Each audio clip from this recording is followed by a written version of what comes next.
RV they had, the trailer, they seemed real happy at that time. It was before Grandpa got his stroke, and they seemed real pleased and happy. They had all the kids out of the house, so it was just them two, and probably was one of the sweetest times of their whole life.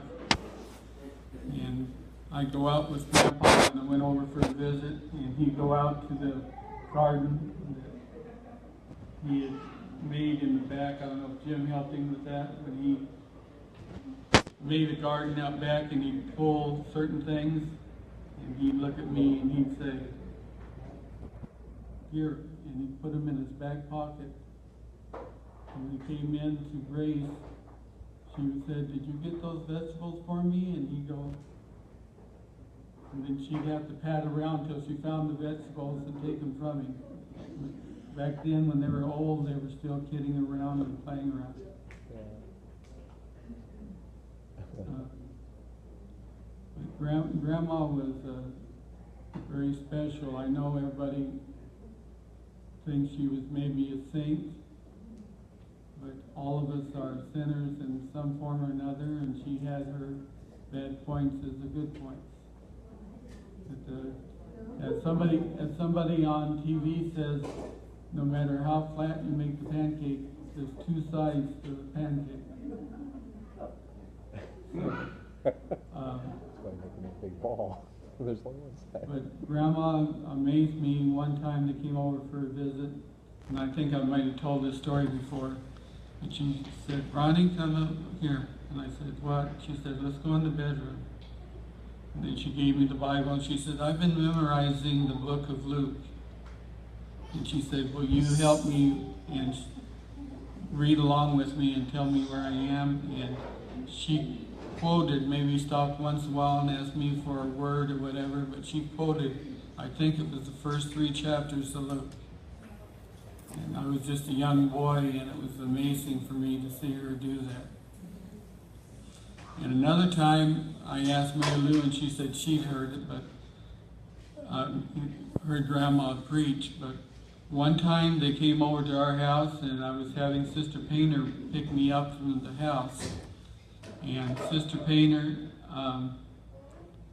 your Grandma said, "Where are you going?" And I said, "Well, I'm going down to church." And she said, "Well, I'll go with you." So asked Sister Painter, and she went up with us down there. And it was on the second night. And Sister Painter, when we were talking at the end, she said, "Sister Slater, will you preach on Thursday? We don't have very many people, but will you preach the sermon?" And I thought, oh, she's not going to do that. And she said right away, "Yes, I'll do it." And so nothing was said at home. I didn't say anything. She didn't say anything. Wednesday, Sister Peter picked us up at the house, and we went down, and she went up and she preached a pretty strong, good sermon. I don't remember everything about it, but I heard Grandma preach that way. And then I didn't know if anybody else had heard her preach, but Mary said that she remembers this little girl going to this Grandma would put it protracted meetings, and they'd have other people preach, and that she'd heard Mama preach at those protracted meetings. But I thought she'd just get up and just talk or not, but she was just as good as anybody to preach. Okay. I think that's all that well, with Grandma, no matter what, they were over in Phoenix and we were in South Mountain Park, nobody wanted to go hiking with me, Grandma would take me hiking. We went over to Moss Landing, and it was cold and windy, and nobody would even get out of the car, but I wanted to go to the ocean. And nobody would get it out except Grandma. She tied a scarf on her head, had a jacket all the way down to her feet. And she went out in the cold with me. So I have some very good memories. Anyway, I got married, and I wife Carol, we were married for 15 years, and we divorced, and I never married anybody else, but during that time, Carol had had 2 miscarriages and went to the doctor on the last one, and he said that she needed to have an operation or something. Well, we didn't discuss it, we didn't talk about it, but I knew she'd gone up a number of times to the front, and been prayed for at church. And so she got pregnant with Roxanne, and this would be kind of hard, so I don't know if I'm going to break up or not. But each one of the miscarriages, the placenta would come off at 2.5 months, and she would spot and then have either a doctor take care of it, or it would come loose and not attached to the wall. So when Roxanne was born, it got to the 2.5 months, according to what you sit and talk to the doctor about where it's going to be. And she went over that, and she hadn't lost it or spotted. And about 2 weeks after that, Carol started spotting. And she yelled up to God, and I was there, it just seems like yesterday, but saying, God, you already took care of this. I've already passed the 2 weeks. You can't do this. And within a couple hours, she quit spotting. And she was all right, and she was happy. And then we go back. Why I say Roxanne's a miracle baby. We went back to the doctor a month or so after that, and the doctor said, you're not quite as far along as we decided. And he put the date back at 2.5 months, the time she started bleeding. And so God performed a miracle and gave me my daughter, one of the best things I've ever done.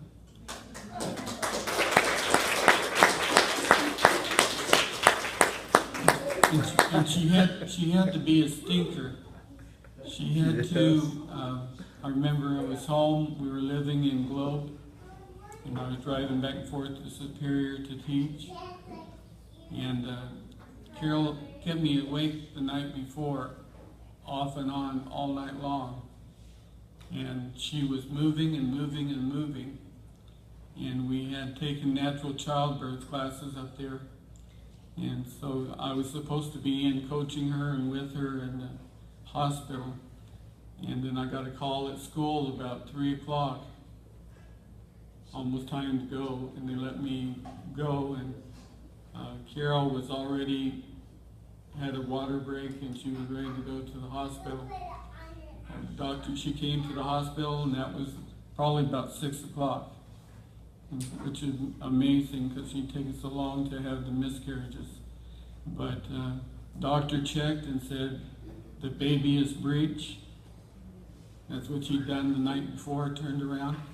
And but she's not that big, so I'm still going to take it. They almost again didn't let me come in the room. But when Roxanne was born, the doctor took the baby and brought it up. I was at the head with Carolyn in the room. Brought it up and brought the baby up, and she had the umbilical cord wrapped 3 times around her neck. And she twisted that way during that night. And something got me, I was scared. I didn't know if something's going to happen now. And right while I was facing them, he had her standing up that way, and he started taking around the umbilical cord, and before she even took a breath, her eyes opened wide up in front of me, and I knew she was all right. But he had to take that umbilical cord around her for 3 times. And we tried another time, but Carol had another miscarriage. So she really tried 4 times, but we got the one beautiful girl. I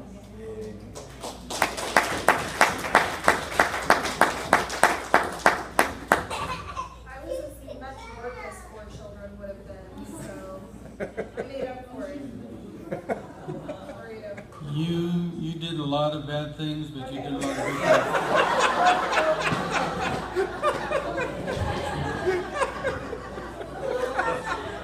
Too much information. Just a little too much information. Tell us about your occupation. Oh, I was a school teacher for 38 years before I retired. What did you teach? Math. Math. And that was not easy to shove that down some of those junior high students. You know, I heard that as long as they'll be teaching math, there will always be prayer in schools. Well, this was a quote I gave my students. This was a quote. It came from Galileo, which is a famous mathematician and astrologer. And Galileo said, mathematics is the alphabet with which God wrote the universe. Amen. So, and you have that tape that I gave you, and it has it on there. And so I tried to get students to have a good feeling for math by saying that and having them think about it. I said, is the outer space going to hear English or Russian or Chinese? No, they send stuff up that's mathematical. And that's the way they think they're going to communicate. Where did you teach? Where all I taught at a small junior high on, well, first I taught 3 years in Superior. Then I taught 20 years at a junior high on West Phoenix. Arizona. Yeah, in Arizona. And then during that time, I also was an adjunct faculty at the Phoenix College. And I taught there for 20 years as adjunct faculty while I was doing the teaching during the day. And so I put in a lot of time, and then I had a couple other jobs. Like I was going to go to California, and grandma was doing bad, and I was going to move to California. And I came over to California and tried to find some work over there, and nothing was panning out because I didn't know enough Spanish. They didn't want to take me in California. And if you haven't gone to California college or university, they required all sorts of different things from you. ASU didn't have a high standing over there. But I had to wait a while. I didn't get a job when I first moved over there, but the trailer came available next to Rachel and Jim, and I moved over, and then I taught 5 years there in Delano, California, at a brand new school that opened up called Cesar Chavez, and that's where his old family lived. And most of the people there were like family, or they went to the principal's church. He had an assembly church, and he kept his own people there, but he still needed another math teacher, so he took me in. They said, how do you teach without any Spanish? I said, well, they couldn't understand how I taught without knowing any Spanish. And I said, well, I just tell them C. They ask me if I speak Spanish. And I give them a math symbol, C.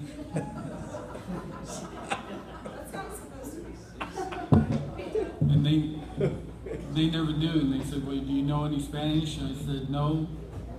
But if you say something out loud that's profanity, I'll know what to do with you then. So they didn't test me. They didn't know for sure if I knew or didn't know. But anyway, and then I came back and retired after that. And that's when Grandma passed away. And when Grandma was doing real poor at the hospital, I knew she was going, and she was really bad. And she wasn't really acknowledging any time you talked to her. But I stayed one night all night because I didn't know she was going to make it that night. And